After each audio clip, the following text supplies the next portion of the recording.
Welcome to ETV prime. కూటమి ప్రభుత్వం ఉద్యోగులను ఎంతగా వంచింది అనేటువంటిది ఇటీవల బాగా విపరీతంగా వాళ్ళు ఉద్యమాలు చేయడానికి రెడీ అయిపోయారు.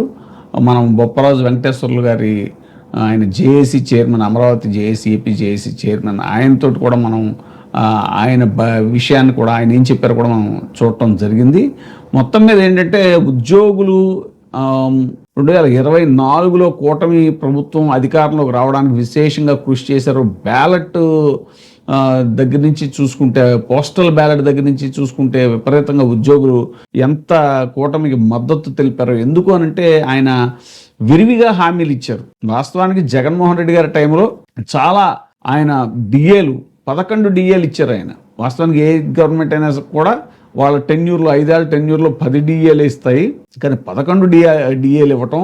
రాగానే పిఆర్సీ ఆయన నియమించారు, ఐఆర్ ఇంటర్న్ రిలీఫ్ ఇచ్చారు. ఇవన్నీ కాకుండా ఓపీఎస్ రద్దు చేస్తా అని చెప్పారు. అది అంచనా అనేటువంటిది కరెక్ట్గా మేము చేయలేకపోయామని చెప్పేసి దానికి ధీటైన ప్యాకేజ్గా జీపీఎస్ అనౌన్స్ చేయడం జరిగింది ఆయన.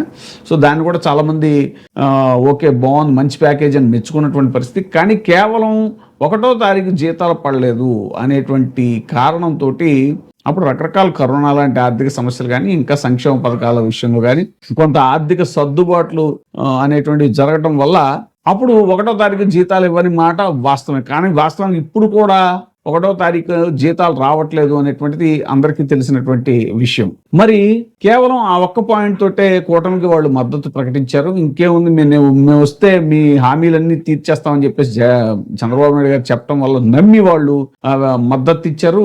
కూటమిని గెలిపించడంలో ప్రధానమైన పాత్ర పోషించారు. మరి ఇప్పుడు జరుగుతుంది ఏంటంటే పిఆర్సీ కమిషన్ నియమించలేదు, డిఏ బకాయిలు 4 డిఏ బకాయిలు ఉన్నాయి, ఇంకా తర్వాత ఐఆర్ ఇవ్వలేదు, ఇంకా అనేక సమస్యలు, ఎంతో మందికి రిటైర్మెంట్ బెనిఫిట్స్ అవి అందట్లేదు, తర్వాత సరెండర్ లీవ్స్ గురించి ఇలాంటివన్నీ కూడా AP JAC, Amaravati JAC chairman ఆయన బొప్పరాజు వెంకటేశ్వర్లు ఏకరువు పెట్టిన విషయం మనకు తెలిసిందే. వాళ్ళందరూ కూడా ఆ ఉద్యోగ సంఘాలన్నీ కూడా ఏకమయ్యి అందరినీ వాళ్ళతోటి ఒక కార్యాచరణ కూడా ప్రకటించారు. ఉద్యమాన్ని తీవ్రతరం చేస్తామనేటువంటి విషయం కూడా చెప్పడం జరిగింది. ఇప్పుడు తాజాగా వెంకట్రామరెడ్డి ఆయన్ని ఇలా అడిగినందుకు, ప్రశ్నించినందుకు ఆయన్ని తీసేసినటువంటి పరిస్థితి, జాబ్లోంచి కూడా సస్పెండ్ చేసినటువంటి పరిస్థితి.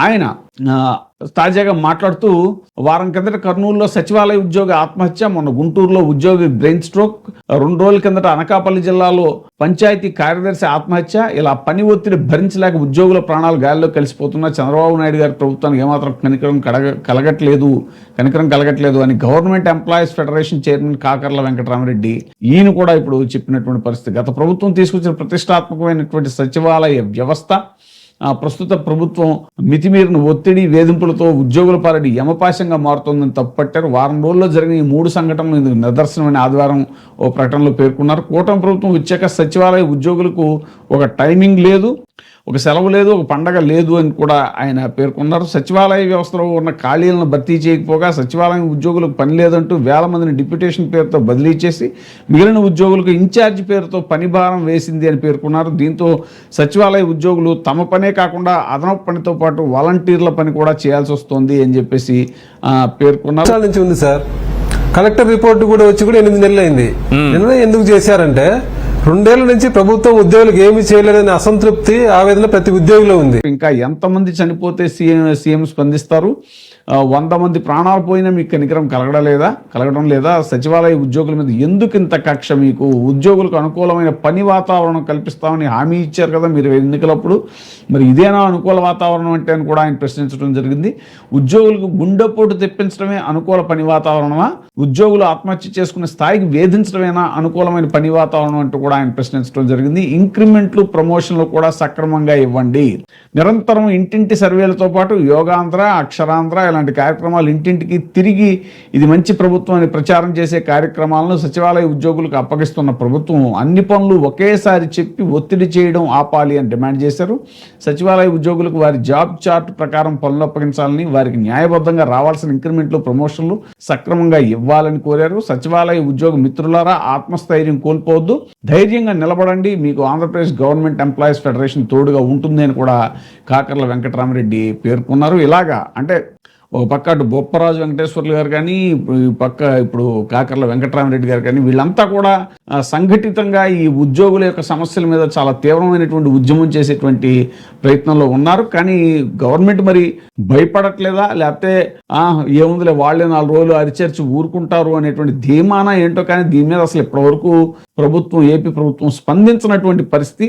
మరి చూడాలి ఈ ఉద్యోగులు, ఎందుకంటే ఉద్యోగులతో పెట్టుకుంటే ఎన్నో ప్రభుత్వాలు కూలిపోయాయి అనేటువంటిది చాలా మంది చెప్పే విషయం. ఎందుకంటే గ్రౌండ్లో ఎలక్షన్ ఇదంతా కూడా ఫంక్షనింగ్ అంతా కూడా ఉద్యోగులే నిర్వహిస్తారు. ఎలక్షన్ బాధ్యతలు, ఎన్నికల బాధ్యతలన్నీ కూడా ఉద్యోగులే నిర్వహిస్తారు కాబట్టి అన్నీ వాళ్ళ చేతిలో ఉంటాయి. అలా అని చెప్పి వాళ్ళు ఏదో ఇది చేస్తారని కాదు, కానీ వాళ్ళు తలుచుకుంటే ప్రభుత్వాన్ని ఖచ్చితంగా దించేయగల సామర్థ్యం ఉన్నవాళ్ళు ఉద్యోగులు అనేటువంటిది పదే పదే నిరూపితమైంది ఎన్నోసార్లు.